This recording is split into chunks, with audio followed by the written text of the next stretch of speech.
Oke, ketemu lagi dengan saya Fikri Fauzi Makmur di lanjutan video yang kedua yang membahas tentang kewenangan lembaga-lembaga negara menurut Undang-Undang Dasar 1945. Di pertemuan sebelumnya kita sudah membahas terkait bagaimana sistem politik ini lahir di Indonesia setelah pergolakan sejarah, kemudian penjelasan terkait lembaga-lembaga negara yang dimaksudkan. Oke. Nah, di sini ya kita punya gambar ya, gambar tentang bagaimana sistem politik ya, sistem politik di dalam suatu negara. Oke. Sistem politik suatu negara itu digambarkan kurang lebih seperti gambar di bawah ini. Ya. Oke. Nah, silakan kalau kalian ada yang mencoba menjelaskan ya, silakan coba kalian jelaskan dengan cara kalian sendiri ya. Silakan kalian berkaca mencoba untuk menjelaskan materi ini. Barangkali nanti ketika di kelas ada guru kalian yang menanyakan terkait bagaimana sistem politik itu. Nah, kalian bisa mengambil materi ini supaya nanti kalian bisa membuat mes ya, bisa membuat terkesima guru-guru kalian di kelas, khususnya di pelajaran PPKN. Oke, nah sistem politik ya, sistem dan politik. Sistem politik itu apa sih? Oke, sebelum kita jelaskan bagaimana cara kerja ya, cara kerja sistem politik ini, kita akan loncat dulu satu slide.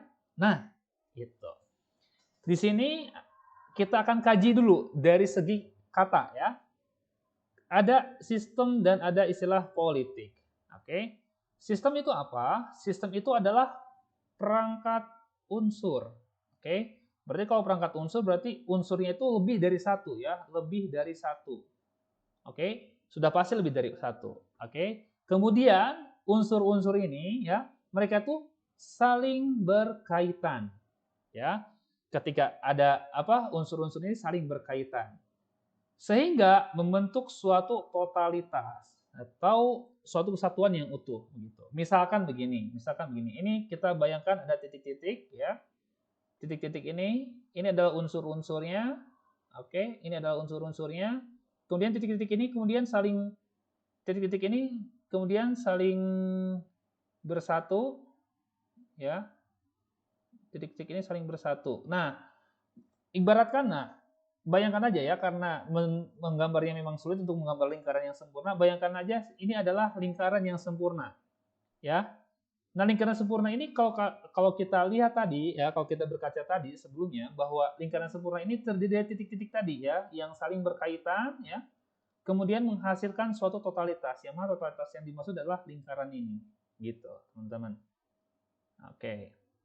Ya, itu namanya sistem. Ya, jadi sistem itu tidak dapat misalkan begini. Ketika titik-titik ini kemudian loncat ke sini, loncat lagi ke sini, loncat ke sini, ada satu yang kosong di sini. Maka ini kurang lebih sistemnya tidak berfungsi dengan baik. Ada suatu hal yang miss. Begitu. Ya, itu. Jadi sistem itu sudah pasti satu dengan yang lainnya, satu unsur dengan unsur yang lainnya itu harus saling berkaitan agar tercipta yang namanya keutuhan yang bulat begitu. Itu namanya sistem. Oke? Nah, selanjutnya apa itu politik ya? Politik itu ya, kalau kalian mungkin sekarang melihat politik itu adalah suatu hal yang menjengkelkan. Politik itu berkaitan dengan korupsi. Politik itu begini dan begitu. Ya, itu memang yang kita lihat sekarang begitu. Politik itu gambarannya tuh sekarang tuh seakan-akan politik itu jahat ya. Digambarkan politik itu jahat, digambarkan bahwa politik itu kejam, digambarkan bahwa politik itu korupsi dan sebagainya atau koruptor dan lain sebagainya. Nah, dalam hal ini ya, sejatinya pada hakikatnya ya, politik itu menurut Aristoteles adalah cara atau usaha untuk mendapatkan sesuatu atau tujuan. Oke, itu namanya politik begitu. Tujuannya ya apa saja, apapun, mau itu ekonomi, ya, sosial, budaya, ya, dan lain sebagainya. Oke, tujuannya itu bebas itu ya, karena itu definisi politik menurut Aristoteles, begitu.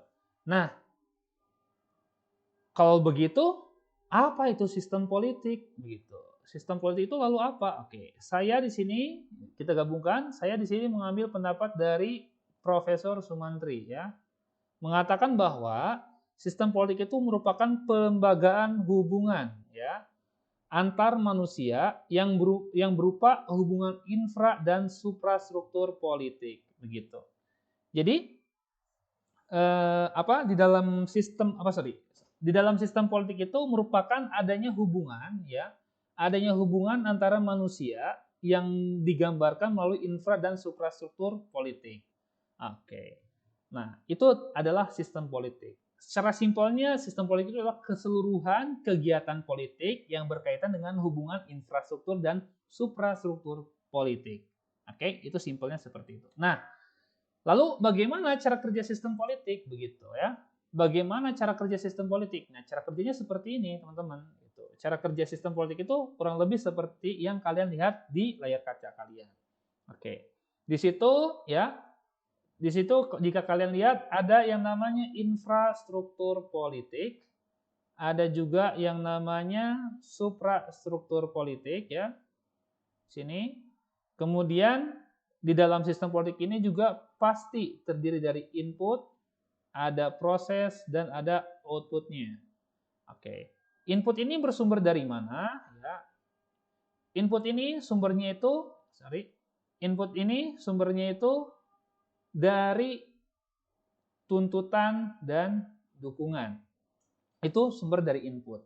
Oke, jadi ketika ada tuntutan dan ketika ada dukungan, itu merupakan input di dalam sistem politik. Oke? Tuntutan dan dukungan ini sumbernya dari mana? Oke, bisa dari media ya. Media itu misalkan ada media cetak, media elektronik ya, ada televisi, ada radio, bahkan sekarang ada media massa yang berbentuk digital, itu kayak Instagram, Facebook, Twitter, TikTok gitu. Itu bisa menjadi media. Begitu ya. Itu yang bisa jadi media. Nah, apakah di video-video tersebut atau di Instagram atau di media sosial itu merupakan tuntutan dari masyarakat terhadap pemerintah? Mungkin ada. Atau juga yang mendukung? Ada juga. Seperti itu. Oke?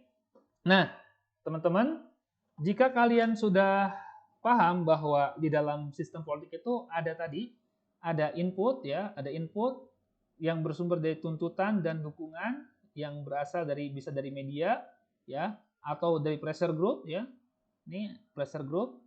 Pressure group itu merupakan kelompok penekan ya, kelompok penekan. Contohnya itu adalah demo ya, orang-orang yang demo. Ya, orang-orang yang demo melakukan demonstrasi ya. Demonstrasi itu adalah contoh pressure group atau kelompok penekan. Karena mereka tentunya akan menekan kepada pembuat kebijakan untuk apa?